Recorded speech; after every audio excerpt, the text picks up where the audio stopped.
1975 एक बंद दरवाजा। साल था 1975। तारीख 25 जून। रात के 11 बजे थे। देश की राजधानी दिल्ली की सड़कें शांत थीं, लेकिन प्रधानमंत्री निवास के अंदर हलचल तेज थी। एक आदेश तैयार हो चुका था, एक ऐसा आदेश जिसने आने वाले 21 महीनों में भारत की आत्मा को जकड़ लिया।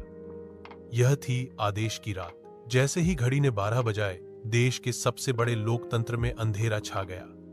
राष्ट्रपति फखरुद्दीन अली अहमद ने अनुच्छेद 352 के तहत आपातकाल की घोषणा कर दी।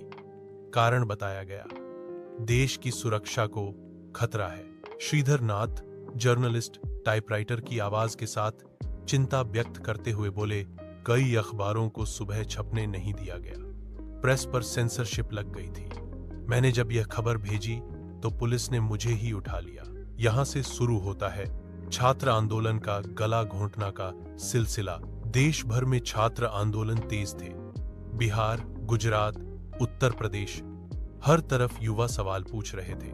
रवि वर्मा, जो कि विश्वविद्यालय का छात्र नेता थे, वो ऊंची आवाज और उससे मैं बोलते हुए, हम जानना चाहते हैं कि बेरोजगारी क्यों बढ़ रही है, भ्रष्टाचार के खिलाफ आवाज उठाना क्या गुनाह है। फिर अचानक सायरन की आवाज बजती है और पुलिस की रेड बत्ती है। फिर इंस्पेक्टर ठाकुर गंभीर आवाज में बोलते हुए, इस देश को अनुशासन की जरूरत है, आजादी की नहीं, ले जाओ इन्हें। फिर रवि को पुलिस उठा ले जाती है। इस सारे में आम नागरिक की आवाज धीरे धीरे दब गई। कमला देवी, जो कि एक स्कूल में टीचर थे, अपने मां के सामने रोते हुए बोले कि मां, स्कूल में आज बच्चों से प्रधानमंत्री की जय के नारे लगवाए गए, लेकिन क्या हम डर के साए में बच्चों को पालेंगे। आज कमला देवी को देशद्रोही कहा गया, स्कूल से निकाला गया।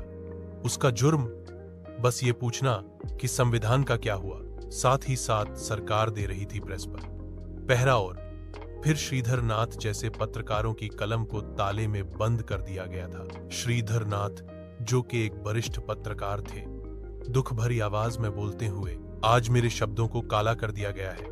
अखबार सिर्फ सरकार का विज्ञापन बन चुके हैं, जनता की कोई आवाज नहीं है। फिर धीरे धीरे जब लोग गायब होने लगे, तब सबको कुछ समझ नहीं आया, क्योंकि रोज रोज रवि जैसे हजारों युवा बिना वारंट के उठाए गए। उनके घर वालों को नहीं पता था कि वे जिंदा भी हैं या नहीं। और जब कमला देवी जैसे इंसान दूसरे की चिंता में फोन पर पूछताछ करते हुए, रवि कहां है, हमें बस ये बता दीजिए, वो ठीक तो है। फोन कट, सन्नाटा, कोई जवाब कहीं से नहीं। फिर शुरू हुआ जबरन नसबंदी और डर का माहौल। आपातकाल के सबसे काले अध्यायों में एक था जबरन नसबंदी अभियान। गरीबों को पकड़ पकड़ कर ऑपरेशन करवाए गए। कमला देवी गुस्से में बोलते हुए, गरीबी हटाओ नहीं, गरीबों को हटाया जा रहा है। यह कैसा सुधार है।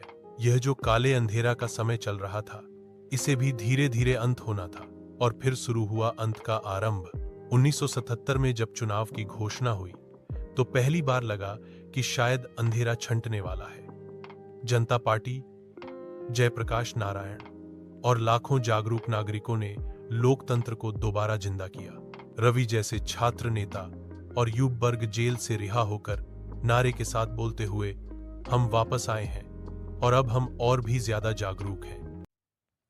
फिर हुआ लोकतंत्र की जीत की शुरुआत। मार्च 1977, कांग्रेस चुनाव हार गई। पहली बार केंद्र में गैर कांग्रेसी सरकार बनी। इमरजेंसी खत्म हुई, लेकिन वो जख्म, वो डर, वो चुप्पी इतिहास में दर्ज हो गए।